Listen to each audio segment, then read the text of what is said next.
I would tell you that I love you tonight, but I know. Today I'm making one of the best beans recipe, so keep watching. If you cook your beans this way, people will definitely ask you for more. Cooking in the kitchen with a baby, they are either pulling down your pants or they are trying to open the oven. Normally, eating beans gives me heartburn, so the first thing I do when I'm making beans is to parboil. I wash it and I boil it and then I drain out the first water. And because we get heartburn when we eat beans, we eat more rice than beans. But this particular recipe, you won't even feel heartburn after eating it. I feel like draining the water from the beans helps. I don't know why we drain it, but I grew up seeing my mom cook beans this way. We parboil it and then we drain the water first. And then we add more water and cook again until it is soft. To make our sauce, I'm using this pepper mix. I have bell peppers, I have onion, I have peppershi, and I also have one habanero pepper. In my pot, I'm adding some groundnut oil and then I'm adding a little bit of palm oil. I feel like this mixture gives it a different taste.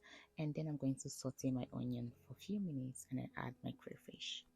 When making beans, onion and crayfish are very important, so you need to put a lot of that, not too much, not excess, but enough. And then I'm adding my pepper mix and I'll fry this for a few minutes.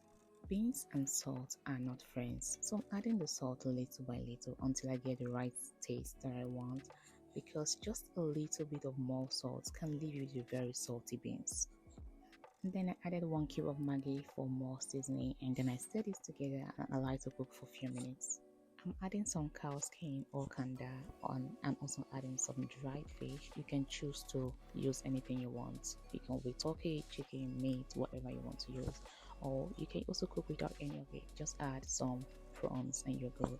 And now I'm adding my beans, which is already cooked. And if you noticed, I did not boil these beans with anything, no salt, no onion, nothing, just plain beans, cooked and soft.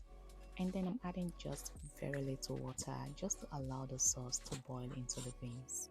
After about 3 to 5 minutes, our beans is cooked and the water is almost dried.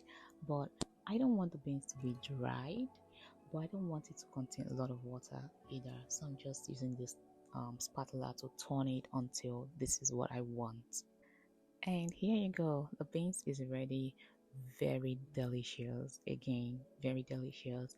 If you have never tried this recipe before, make sure you try it. And even if you do not like beans, you would love this one. Make sure to follow me for more. Bye.